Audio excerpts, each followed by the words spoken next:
3, 2, 1.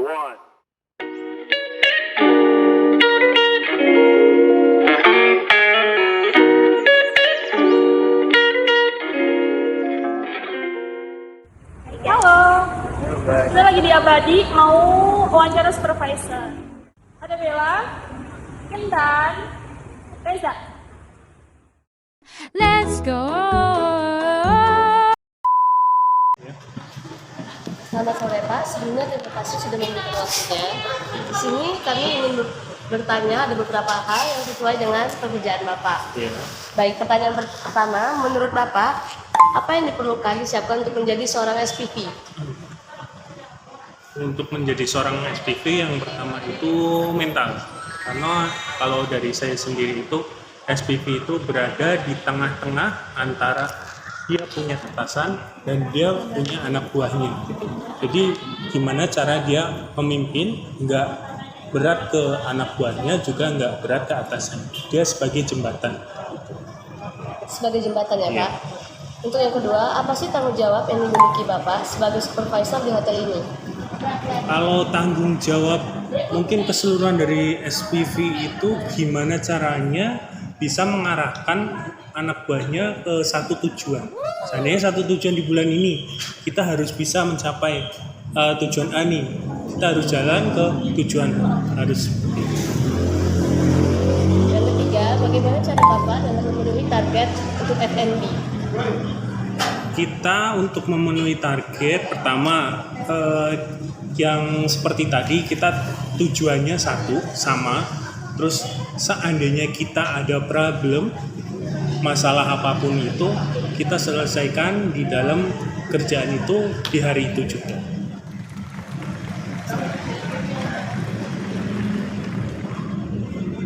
Yang keempat, apakah ada tantangan berat yang mungkin pernah Bapak alami selama menjadi SPV di sini?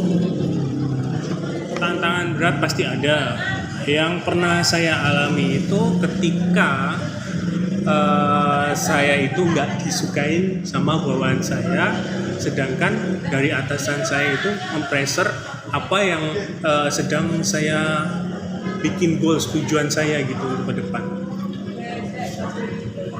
Berarti lebih ke antara bawahan gitu ya Pak ya? Iya, biasanya sih kalau saya sendiri itu karena kita memimpin beberapa kepala ya, seandainya ada yang cewek, ada yang cowok itu kadang berbeda pemikiran. Jadi gimana caranya kita nyatuin mereka semua? Apalagi tantangan kita itu pertama karena mungkin kebanyakan di sini masih muda, itu egonya masih tinggi. Nah, tantangannya itu gimana bisa egonya itu saling dikalahkan dengan kerjaan masing-masing. Baik. Yang kelima, bagaimana cara Bapak untuk mendisiplinkan para karyawan agar tetap konsisten terhadap kerjaannya? Kalau untuk disiplin yang pertama itu pasti dari absensi ya. Kalau absensi orang itu udah bagus ke depan, dia pasti bakal mengikuti rules yang ada di tempat kerja itu sendiri gitu. Jadi seandainya ada orang yang telat, kita briefing, kita face to face obrolin, mungkin dia lagi ada masalah, mungkin dia ada masalah di kerjaan atau di keluarganya, bisa kita saling share dulu.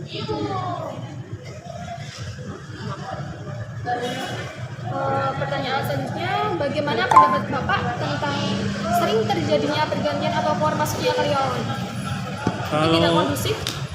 Kalau itu udah pasti, karena kita juga harus settle dengan karyawan yang baru ya.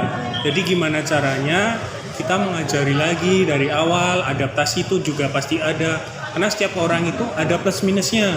Seandainya orang A ini plusnya mungkin dia lebih kuat dari tenaganya gitu, staminanya. Sedangkan orang B yang keluar ini, dia untuk tenaganya kuat, tapi nggak sekuat yang baru masuk itu, paling di situ. Mengenai perselisihan antar karyawan, biasanya kan ada di tiap hotel, Iya, pasti ada. pasti ada. Yang mungkin pernah terjadi, bagaimana tanggapan Bapak sebagai supervisor? Kalau dari saya sendiri, kita duduk bertiga, nah, kita cari jalan tengahnya mereka ada masalah apa. Kita selesaiin di hari itu juga. Jangan sampai permasalahan itu berlanjut. Jadi kalau di tempat kerja saya ini, ketika ada masalah nih, jangan sampai dibawa-bawa terus sampai 3 hari ke depan atau sampai 1 minggu. Kenapa? Karena ketika kerja itu satu shift dengan yang ada masalah, pasti kerjaan bakal nggak beres dan pasti nggak bakal selesai. Selanjutnya, tanggapan Bapak mengenai karyawan yang berkinerja buruk. Gimana? Kalau karyawan yang kinerja buruk, pertama kita juga untuk memperbaikinya diajakin ngobrol dulu. Ya seperti tadi mungkin ada masalah atau segala macamnya. Kalau emang dia bisa memperbaiki untuk kinerjanya ke depan, ya, nanti kita lihat seminggu 2 minggu ke depan sampai 1 bulan, kalau ada perubahan kita bakal masih rangkul dia. Tapi kalau dianya masih tetap kayak gitu, nanti di mungkin akhir kontraknya dia masih ada appraisal, nanti kita serahkan langsung ke HRD, karena untuk soal kerja kontrak itu tanggung jawabnya HRD. Kita hanya mengarahkan kalau orang itu masih mau berjalan satu tujuan dengan kita arahkan. Tapi kalau dianya sudah nggak mampu, nggak mau, kita serahkan ke HRD seperti itu. Motivasi seperti apa yang Bapak berikan untuk karyawan di sini? Kalau motivasi, semua orang mungkin punya tujuan ya. Jadi saya memotivasi seperti ini. Tidak menutup kemungkinan yang dari bawah pun bisa naik jadi mungkin SPV atau FBM atau lebih tinggi lagi mungkin. Jadi kalau motivasi dari saya itu untuk kerja tetap semangat, nggak ada itu namanya masalah dari luar dibawa ke dalam tempat kerja. Kenapa? Karena itu pasti bakal mengganggu kerjaan gitu. Nah, selanjutnya yang terakhir nih Pak ya. Iya. Selama Bapak mengemban tugas sebagai supervisor di hotel ini, pencapaian apa yang sudah digapai bersama tim Bapak? Oh, bersama tim. Kalau pencapaian, kalau untuk akhir tahun kemarin, kita kan setiap bulan itu ada pencapaian. Entah itu dari pencapaian kita di bulan ini ditarget seandainya 2,5 M. Nah, di bulan berikutnya mungkin 3 atau 4. Nah, dalam 1 tahun kita itu tercapai 22,5 M.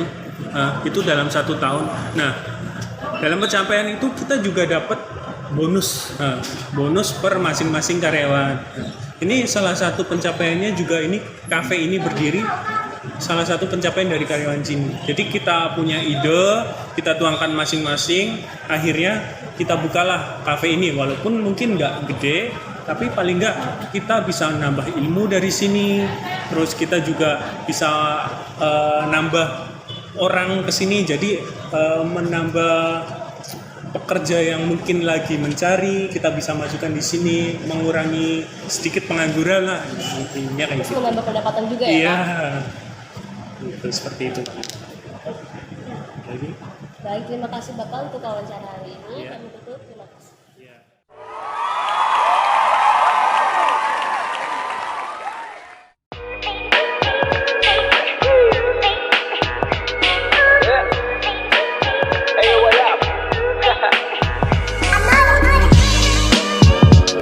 You know, this is on the street. Call me Lexia, yeah, masih tetap di posisi beranjak ke atas buat mereka tersisi. Terserah, tersuka, bicara di belakangnya sudah. Karena depan telah berani, malu hati bungkus